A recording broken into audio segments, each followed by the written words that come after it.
like a Hellcat.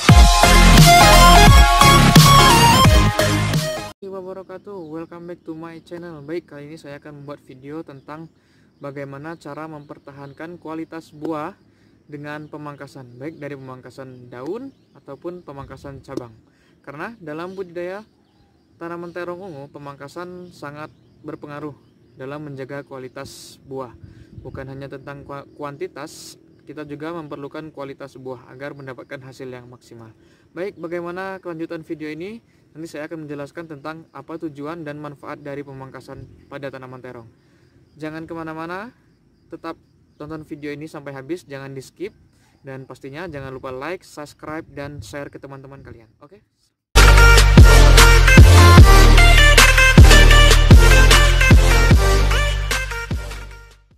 Mengingat curah hujan yang sangat tinggi pada akhir-akhir ini, maka pemangkasan pada daun terong sangatlah diperlukan. Karena kenapa? Pemangkasan daun pada tanaman terong bertujuan untuk mengurangi kelembaban pada tanaman terong. Jika keadaan tanaman terong terlalu lembab, di sekitaran tanaman terong terlalu lembab, maka akan cepat terjadi pembusukan, baik pembusukan pada batang, pada ranting, maupun pada pangkal batang.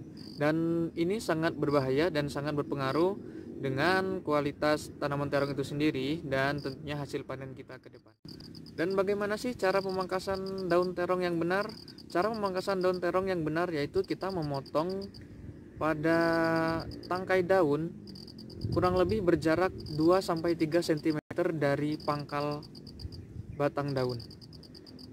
Karena kenapa? Kalau kita memangkas terlalu pendek atau terlalu mepet dengan batang, jika nanti bekas pemangkasan kita terjadi pembusukan, maka pembusukan itu akan langsung berpengaruh ke batang. Nah, kalau kita memotong 2-3 cm dari pangkal batang, maka pembusukan pada tangkai daun terong tidak akan sampai ke batang terong itu sendiri. Selain itu, pada pemangkasan daun terong ada hal penting yang harus kita perhatikan, yaitu dengan tetap mempertahankan jumlah daun pada tanaman terong. Karena kenapa? Karena daun sangat berfungsi dalam proses fotosintesis, yaitu pembentukan makanan sendiri dari tanaman. Karena di sini peran daun sangatlah penting sebagai dapur atau tempat pembuatan makanan sendiri atau proses fotosintesis. Oke, tanpa berlama-lama kita akan melaksanakan proses pemangkasan pada tanaman terong.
Sini kita sudah melihat bagaimana hasil setelah kita melakukan pemangkasan pada daun terong. Setelah kita lakukan pemangkasan pada daun terong, di sini buah terlihat lebih terbuka ya, lebih terlihat jelas dan tentunya lebih mendapatkan sinar matahari yang cukup. Sinar matahari yang cukup juga sangat diperlukan oleh tanaman terong, terutama dalam proses pembentukan buah dan pembesaran buah. Nah, di sini kita lihat, di sini adalah contoh tanaman terong yang kita lakukan pemangkasan dengan perawatan rutin tentunya. Tentunya bukan hanya sekedar pemangkasan, kita juga perlu melakukan pemupukan yang rutin untuk menghasilkan buah yang berkualitas unggul. Kriteria daun yang harus kita pangkas pada pemeliharaan tanaman terong contohnya seperti ini. Daun yang sudah tua dan sudah menguning, dan ini sudah tidak berfungsi lagi dengan baik terhadap kebutuhan tanaman terong, maka harus kita pangkas. Karena kalau tidak kita pangkas, daun ini hanya ikut menghabiskan makanan saja, yang seharusnya kita fokus terhadap pembesaran dan memperbanyak jumlah buah. Sebenarnya hasil yang maksimal atau tidak itu tergantung dari perawatan kita. Bagaimana cara kita membentuk buah, mengatur struktur buah, mengatur posisi tanaman, mengatur cabang-cabang dan daun-daun yang harus kita pelihara, sehingga nantinya kita dapat menghasilkan buah terong yang berkualitas dan tentunya tidak akan mengecewakan pembeli kita nanti.